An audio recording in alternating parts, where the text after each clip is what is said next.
warahmatullahi wabarakatuh. Assalam. Allahumma sholli ala sayyidina Muhammad wa ala ali sayyidina Muhammad. Yang terhormat dan yang saya muliakan guru kita tercinta Buya Yahya.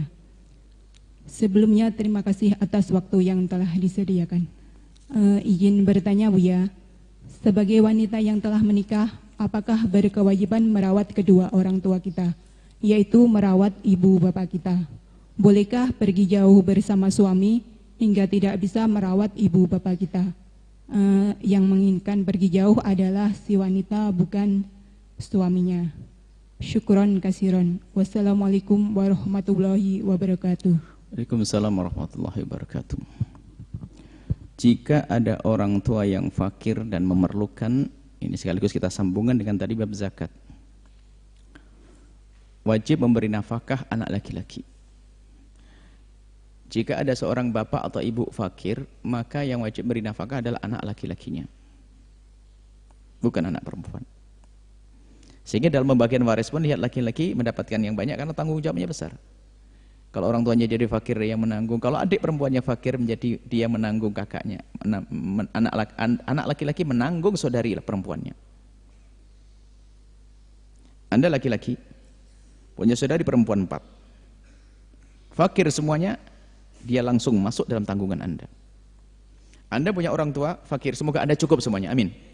Ada orang punya orang tua fakir, maka kalau Anda, karena orang itu laki-laki, maka langsung kewajiban beri nafkah jatuh kepada dia. Kok harus ada perbedaan? Karena ada cerita panjang setelah itu, maslahat yang luar biasa besar. Karena dari Allah yang alim hakim tadi. Kemudian tentang seorang istri, hendaknya,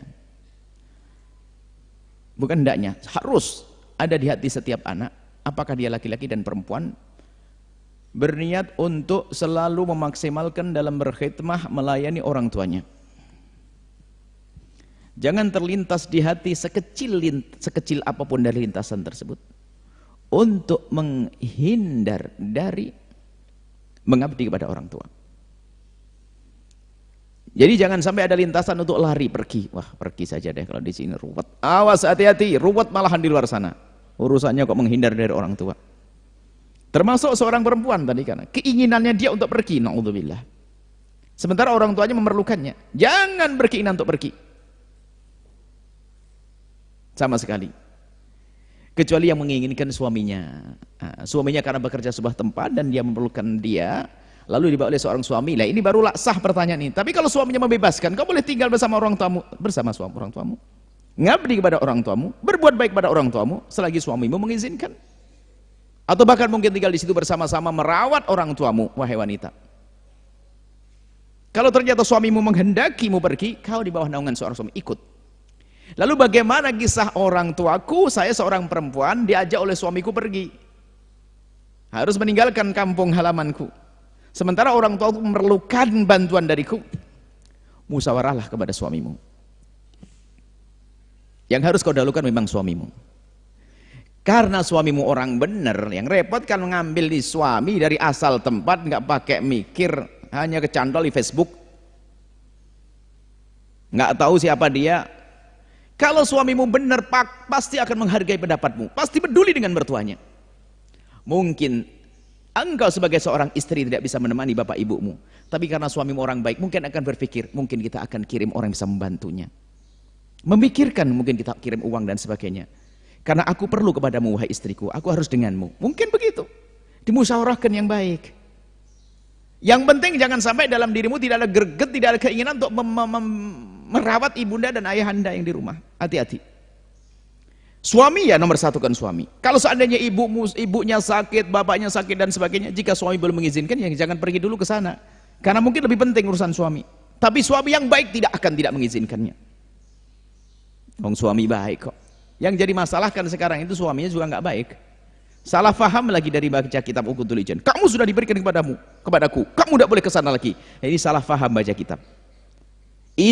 Suami yang baik adalah suami yang akan memberikan kesempatan kepada istri untuk mengabdi seluas-luasnya kepada ibundanya. Karena dia ngerti kalau istrinya seorang pengabdi yang baik kepada ibunda dan bapak ayahandanya, berarti dia istri yang solehah. Kalau seorang istri ngabdinya benar berarti solehah. Seolah-olah begini bahasanya seorang suami, wahai istriku, kemanapun kau pergi jangan. Saya tidak izinkan kau pergi kemanapun kecuali izin khusus denganku. Iya bang, kecuali kepada ayah ibumu, bebas. Istriku, kau tidak boleh mengeluarkan uang kecuali izin dariku, kecuali untuk kepentingan bapak ibumu. Oh, itu suami yang hebat. Jadi seperti itu. Jelas. Jadi dasarnya seorang istri ngikut suami. Tapi kalau seorang istri yang sengaja menghindar dari bapak ibunya, sengsara hidupnya. Hati-hati, orang tua dihindari.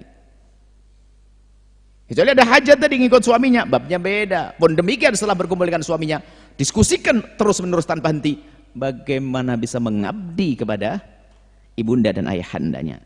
Mengabdi tidak harus datang kok, tidak harus kumpul. Kecuali mendesak sang ibu atau ayah menghendaki perkumpulan, maka baru dipikirkan apakah diboyong dan seterusnya. Pikirkan. Seperti itu. Intinya hatimu jangan ada terbetik di hati keinginan untuk menjauh, menghindar dari orang tua. Berarti adalah alamat hilangnya rasa rindu untuk mengabdi dan berbakti. Hati-hati. Kalau sudah nggak punya jiwa bakti, mungkin tidak ada cinta, iya. Mungkin orang tuanya terlalu salah, terlalu nggak baik, terlalu nggak benar, tidak ada cinta. Tapi bukan berarti di saat tidak ada cinta lalu tidak ada pengabdian. Hati-hati. Mungkin tidak ada cinta kepada ibunda dan ayahandanya, karena mungkin terlalu jauh ibundanya dari kebenaran. Tapi tetap pengabdian harus ada. Dan mengabdi yang kedua, kemudian mengabdi tidak harus kita nongkrongin beliau, tidak harus duduk dengan beliau, akan dengan cara yang lain. Yang jelas di hati kita harus ada semangat untuk mengabdi yang tidak pernah henti, tidak pernah putus. Dan kaidah sederhana, demi kebahagiaan dalam rumah tanggamu, hei para suami, bantulah istrimu agar semakin hari semakin baik kepada orang tuanya, dan bantulah istrimu agar semakin hari semakin mudah dalam mengabdi kepada orang tuanya. Hei istri yang solehah, untuk menjadi istri yang sempurna, istimewa adalah bantulah suamimu agar semakin hari semakin baik dengan bapak ibunya. Bantulah wahai para istri, bantulah suamimu akan semakin hari bisa berbakti kepada orang tuanya. Itu istimewa. Wallahu a'lam bishawab.